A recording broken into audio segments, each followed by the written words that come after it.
Ladies and gentlemen, welcome back to another episode of Creative Contact. I'm your host, Orion, the man who is obsessed with making great music and teaching you how to make your own. And you could be anywhere in the world, but you're here with me, and I appreciate that. Thank you so much for tuning in, as always, to Creative Contact, the pod. And this is going to be an episode a little bit different because I got a lot on my mind.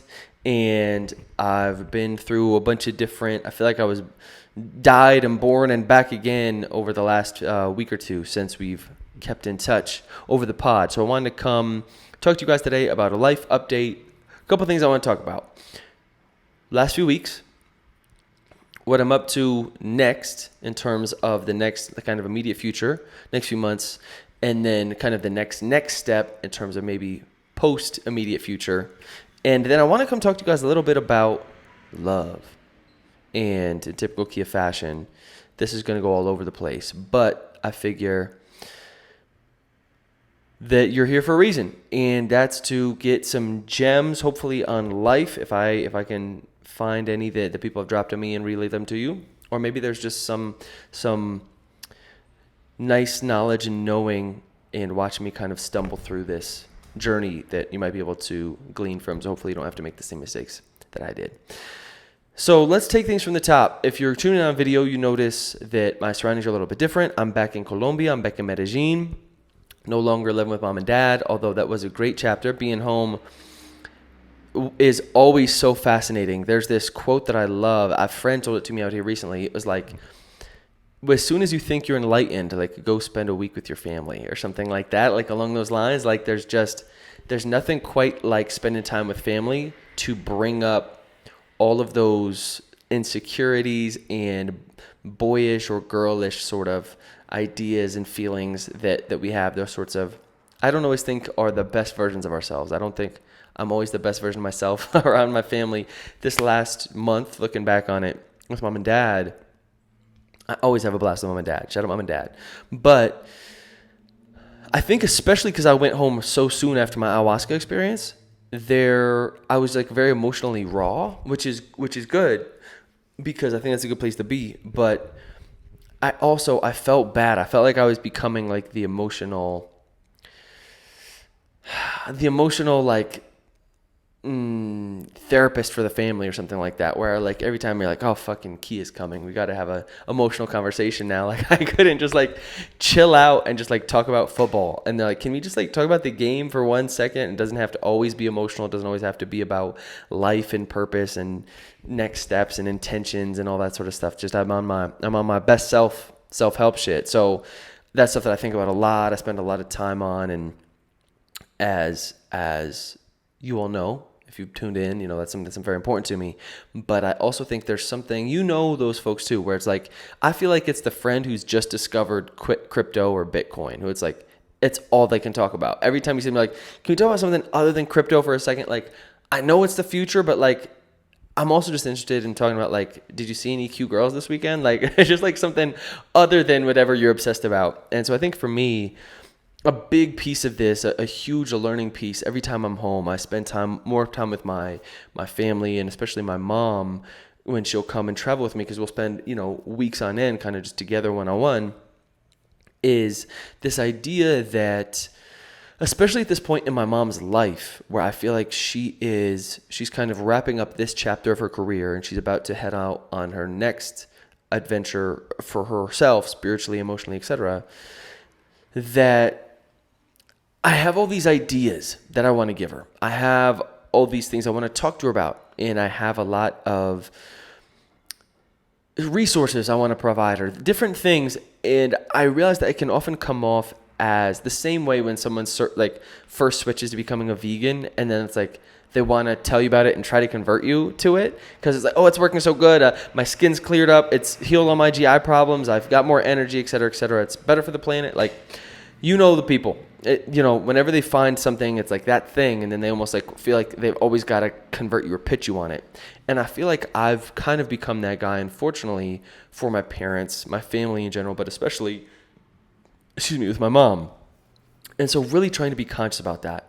And so last week here in Medellin, one of the beautiful things, I'm going to talk about Medellin here in a second, but one of the beautiful things about it is the community.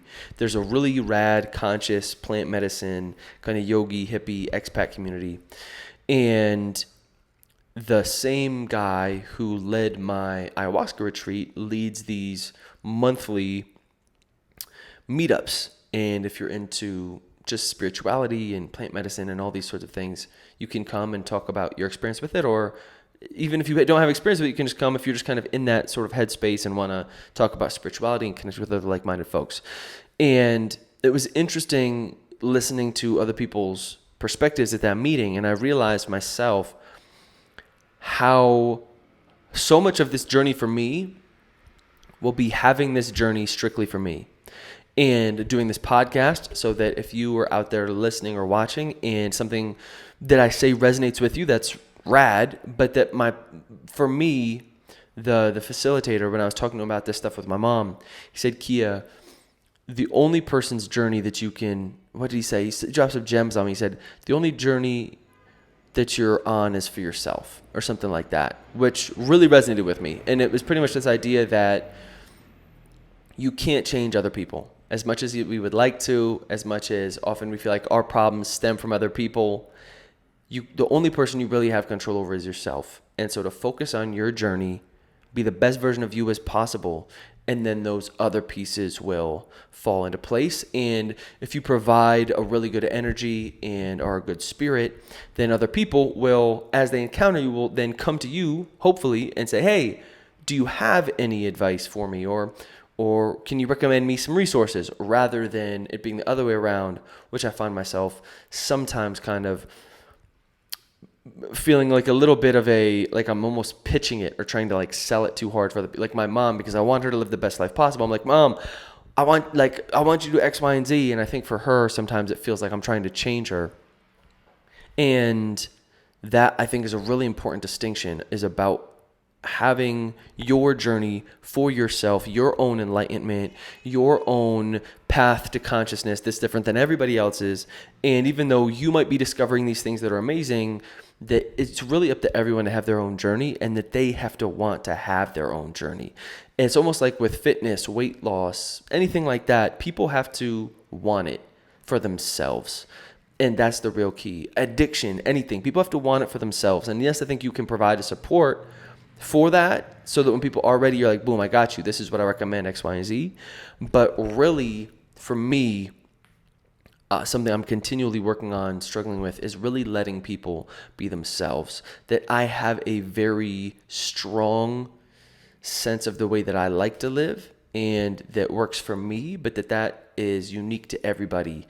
And that just because it works for me doesn't mean it's going to work for you. Same with the vegan shit. Same with and the crypto shit. Like, no matter what it is, like, what works for you doesn't always mean it's going to work for me. And so really trying to be aware of that for myself, and saying to myself, how about I lead from a place of love of what this person already is, what they offer, accept them fully as they are, and then try to be my best version of myself, provide resources if possible, provide insight if possible, but to not just freely kind of offer it up as a sense of in a forceful way, or being more tactful about it. I think this is something that as a man, I'm really coming to understand and try to work on myself. Is, as a man, right, logically, I think we often want to fix things. It's our default setting.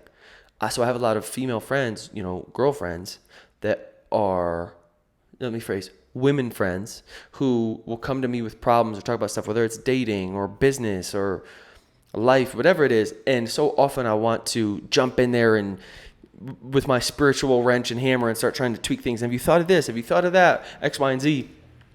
And instead really taking a step back and saying, how can I show up for you right now? What do you want from me? Do you want me to listen? I can do that. I'm a great listener. Do you want me to? I'm actually not, because I like to talk a lot. It's actually something I'm working on. I'm not a great listener, but I can try to listen to you if you want me to. Or do you want my advice? Or a lot of times I think people know what they already know, but they just need to vent it to somebody. And so there's nothing like somebody giving you unsolicited advice to make you feel like you're being patronized in a way. It's not easy, but that's something I'm really working on, especially with someone like my mom, who because I want to help her. I want her to live the best life possible. And instead just say, hey, Mom, what version of Kia do you want me to show up for as right now? Do you want me to throw some questions at you? Do you want me to offer you my advice? Or do you just want me to listen? Tell me what you need, and that's how I can show up. But to have the wherewithal, the consciousness, the awareness to pose that to your friend, partner, parent, sibling, I think is really important. And so kind of recapping the last month and some change when I was home, it was a lot of that, like a lot of doing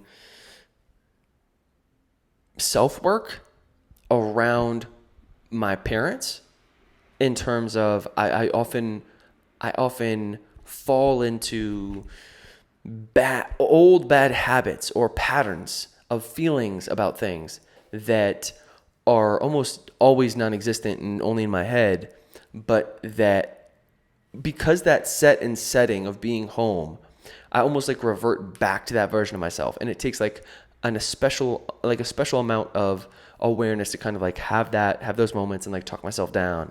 Another one that was really interesting was this has nothing to do with like the upcoming moves and stuff, but this stuff is important to me. So if you want to skip ahead, we'll have cooler shit of like later on. But this stuff I just like to talk to you all about because I think it's important, and for myself to acknowledge how far I've come in terms of my journey, and also where I'm still sometimes slipping up and how far I have to go on my journey. So there was one example that I thought was interesting just to kind of encapsulate this like reverting into boyhood piece. And I was playing a board game with my family, with my dad, my mom, some family friends. And it was like a trivia game. And it was some question about oceans, about like the Atlantic Ocean and the Pacific Ocean. And like I messed it up somehow because like I just was never paid attention in geography class. And my dad was like, if you get this wrong, like he was just like not having it. And it made me feel really stupid. And when I felt that, I realized that later, like that's one of my big insecurities, I think, because especially at this point in my journey as a man, with my coming to grips with my masculine, what that means is this idea of feeling stupid. And I don't know why, but that's like a really sensitive kind of big trigger point for me, where I'll react. I'll kind of, that's one thing for me to quickly kind of blow up in a way. And when I thought about it, I was like, what was it about that moment? And if I would never bring it up to my dad, because like, he'd be like, are you like, what do you, like my dad would never meant for that to offend me. We're playing a board game. It's like, he doesn't really, it's like, he doesn't, that wouldn't even make it on his radar of something that would like even be offensive. And so for me, the big moment was realizing when I feel something, not a great feeling, it often has nothing to do with the other person. It like almost always has to do with like my sensitivity to something. There's also a family friend who came over who's rad. And I realized sometimes I would butt heads with this person because quote unquote, they would make me feel stupid, when in reality, they didn't make me feel stupid. I just felt I'm especially sensitive to. And so I would feel that when I was around them, but it really has nothing to do with them. It's more like, this is a Kia problem, not a them problem. And same shit with my dad was like, when I really dialed it back in, I was like, what was it that I want? Why do those things bother me? And I think it boils down to my wanting my dad to be proud of me, of wanting that validation from my father. I think a son-father relationship is always something that is an interesting dynamic. And since I'm not, at this point in my life, I'm not going to say I'm not great. I'm going to say I'm not very experienced with like hands-on, handyman, building stuff around the house type of shit. Like, it's just never come natural to me. I've never really enjoyed it either. I think that I've always kind of been seeking that validation from my dad, even though I know that he is proud of me and this journey. I think that there is a piece of that is still deep inside of me, especially like I was saying, in that context of the kind of that boyish, excuse me, context again, where for me, that a lot of my interactions in the world have more to do with Kia's sensitivity as just kind of a sensitive soul than they do another person. Also, I think this is something that is, I wanted to talk about this later, but I'll talk about this now because we're on the topic. We're transitioning into it. I think with women, this is something that I'm really learning about myself, is like learning to, it's not about having like crazy game, but it's more about really, it's something I've lost track of over the last year, because I think being here in Colombia, and there are so many gorgeous women, like I forgot until I left and I came back and it like slapped me in the face again. I'm like, this is unreal. Like, it's just crazy. It's just crazy. So I think wanting that attention from women, I've learned a lot about myself over the last year about this. And it's because there are certain types of women here that are maybe a little bit more superficial. Like they got the big fake ass and the big whatever else they got, but they're still gorgeous. And I want something with these women, even if it isn't something super long term, that I would almost try to change part of myself or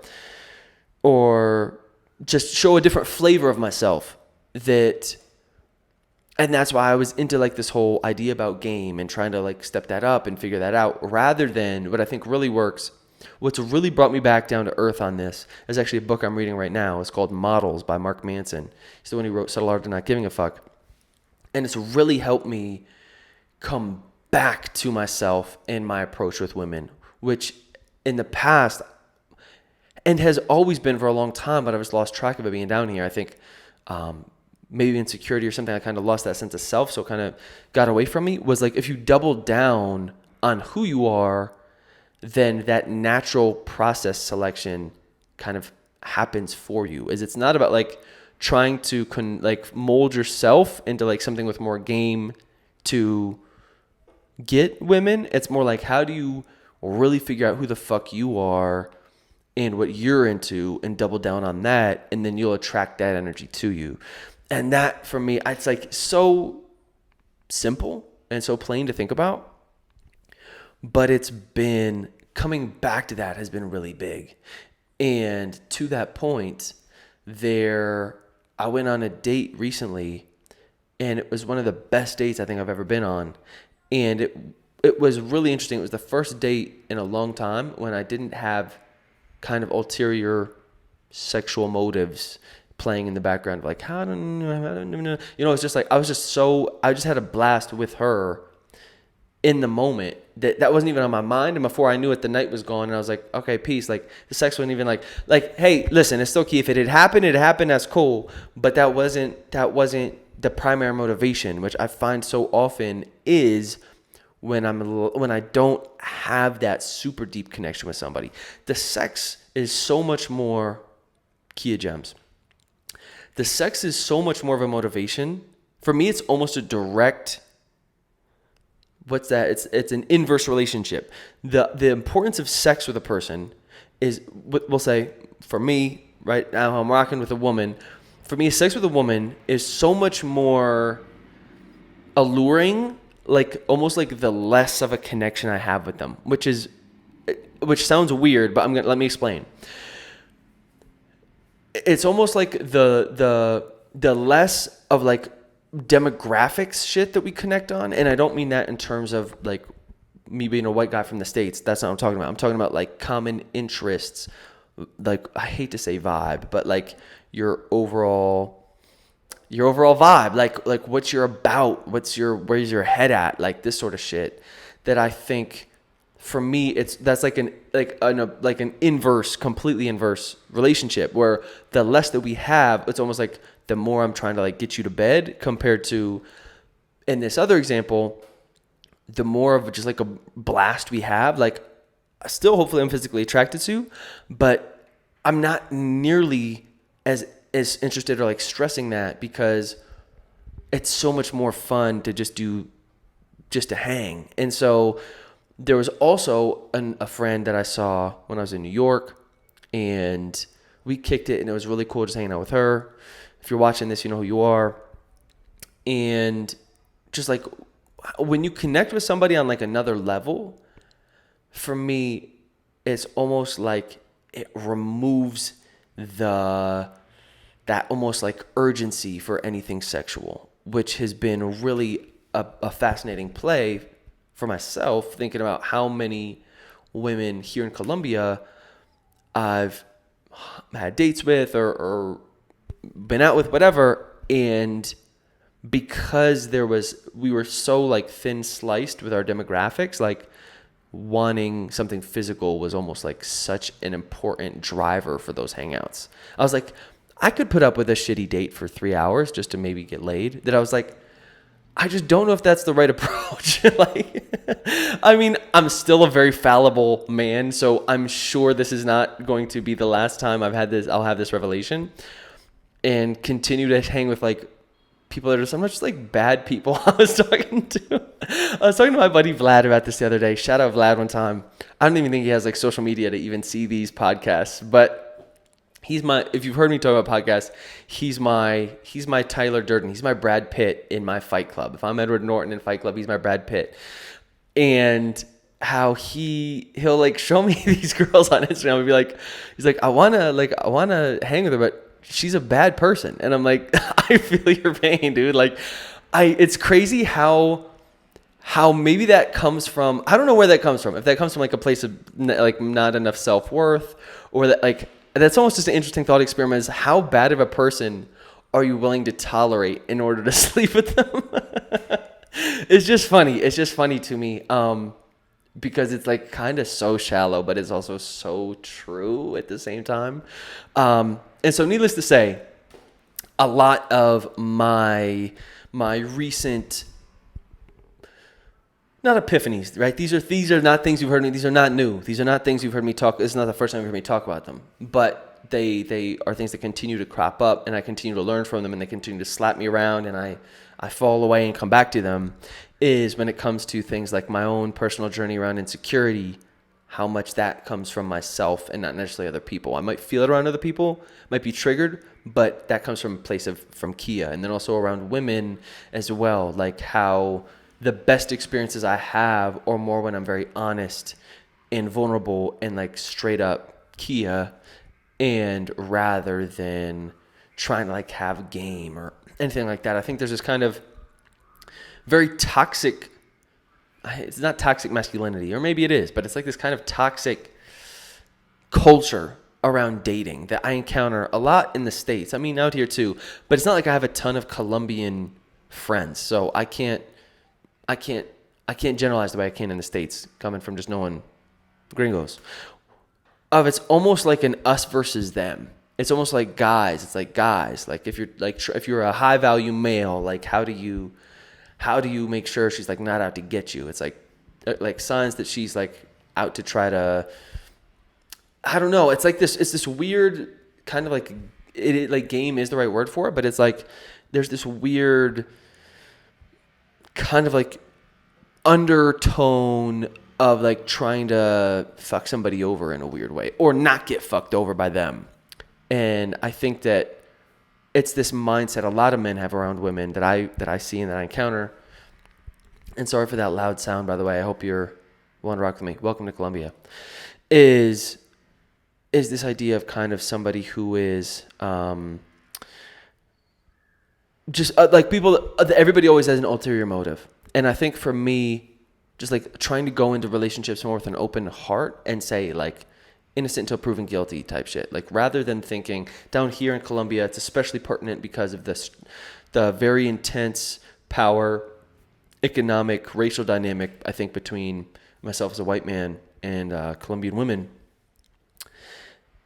just Latinas down in South America in general, of kind of that how that plays out in the relationship, and being cognizant of that, and rather than thinking like these women are out to get my money or sit, whatever it is, like just be like, what if she genuinely just likes me? And unless they kind of show you some shiesty shit, just like believing that, because rather than trying to like be defensive and maneuvers, because again, like I said, I just don't play games well, dude. So trying to really do better about not overthinking stuff, being really, really brutally honest. So my things this year is being super honest with ladies and about what I'm after, where I'm at, what I am, and then taking the consequences from that. Like if someone doesn't want this version of me, this flavor of me that feels very authentic, it's like learning to let that go, and that like that may limit my potential partners, but that's a good thing because then you hopefully get better quality partners. So that's kind of where I'm at with like the love piece. It was really interesting. I can't tell you how long it's been since I kind of had some of those conversations and interacted with women in a way that was just different, just interfacing in a different sort of a context.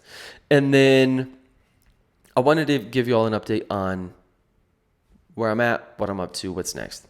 So I flew from JFK to Medellin directly. They have a direct flight. I think it's like $100. I got it for like $110, which is nuts. And when I first got in, like it always blows my mind coming back into Medellin, how beautiful it is and how just nice the weather is, how nice the people are. I miss the smells. This really is a place I could see myself staying for a long time. It's a special place. So there's that. But I had a friend who we were going to go travel around Colombia. We were going to go to Carnival and just do some other stuff. But he ended up having some work stuff come up. So we were unable to do it. So I cut this trip short. I was just doing a week in Medellin. And then I'm going off to Brazil. I'm going to this little city called Floripa. I'm trying to learn Portuguese. Ainda eu não falo muito bem. But I've been studying my Portuguese every day, really trying to step that up. And it scares me, honestly. Brazil scares me a little bit. I'm not sure if it's just the lore of Brazil, of like people are like, oh, it's dangerous. I'm not sure if it's because I don't really know the language. But there's a little bit of fear there. Like I'm excited. It's like excitement, but also a little bit nervous. And I think that's a good place to be. And this morning I woke up and I felt that same way about possibly moving to LA and realizing that it doesn't have to be forever, but I want to get in the mix. And I feel like I just want to see what that's like to kind of be like mixy with it, like to have opportunities to hang out with people in the studio and connect with people outside the studio and kind of network, shake some hands, kiss some babies, and just like see where that gets me. Like that's really what I love to do, is like meet people. And I found how much I love connecting other people. And that's something that I think sometimes I often preach this to other people, how you have to kind of give the universe the chance to make that happen for you. And just to get out there, I think would be a big deal. And realize it doesn't have to be forever. Worst comes to worst, I start running out of money, things fall apart. It's like $50 for a direct flight to Mexico City. And so I could just go back to Mexico City and post that for a hot minute. I'll always love Mexico City. And that's nice to know, like that I got that in my back pocket. That's another city I love, and that I feel is another home away from home. And it's not like it has to be a permanent move out in LA, but I really feel like that would be the next step to help me take this next level. Maybe I'm tripping. Like maybe the key is to just like soak up sunny beach vibes in Brazil and just like create amazing songs and make great content. But there's also a part of me that feels like getting into that mix could be a game changer for your boy. And so speaking of getting mixy in tunes and what's next, I've gotten really serious about marketing for this year. So right now I'm currently it's like a 30-day plan. And so the way I plan on doing it is releasing one song every about 40 to 60 days and then promoting the hell out of it. And then also trying to connect with other artists, find communities online, become a part of those. And really just taking this marketing piece, learning how to TikTok, and just taking this whole marketing thing to the next level. And really dialing in like what that actually looks like, what that means. And maybe that's not something that needs to happen in LA. But I think there is a real magic of just getting to know people out there. So we shall see. So that's what I'm up to. Right now, I leave for Brazil this Sunday. I'm excited about it. And just going to spend a couple days, typical Kia fashion, putting feet on the ground, feet on the pavement, walking around, and just catching a vibe for different neighborhoods, different vibes, different barrios, and then trying to rent a place for a couple months and seeing how that does me, how that fits, how that feels. And then headed to Ireland with my folks because we're going to do a little bit of a family trip. My dad wants to like explore some of our family heritage in Ireland. And then after that, maybe a little LA action, or maybe back to Brazil or Buenos Aires. That's another place I'd love to go, but it's all up in the air. I just feel like I'm feeling a little bit called to try LA just to see what's up. And again, doesn't have to be forever, but I think if I can apply the same kind of like ability to like figure it the fuck out that I have away from the States, I feel like I could apply it to LA and hopefully get some things going there. That only takes one. Nothing like 30, trying to be a rapper, R&B singer. So it goes. Welcome to the life. Welcome to the journey. That's how we do it. One step at a time. It's been great being in Medellin. Shout out to all my Medellin homies. Thank you for holding it down for your boy, being supportive. Really special place. Been nice boxing again, like with my trainer. It's a rad place, man. I feel I'm very blessed to partake in this type of life and excited to see what the next chapter holds. 2022. It's going to be an adventure. Thanks for sticking in there with all the weird background noise today. This street is just always noisy, so I tried to wait it out. Wasn't going to happen, so we had to pod, baby. My boy Dylan, shout out Dylan. It's just you and me listening to this right now. Shout out Dylan one time. Catch you on the next one. Thanks again. Appreciate y'all. Peace.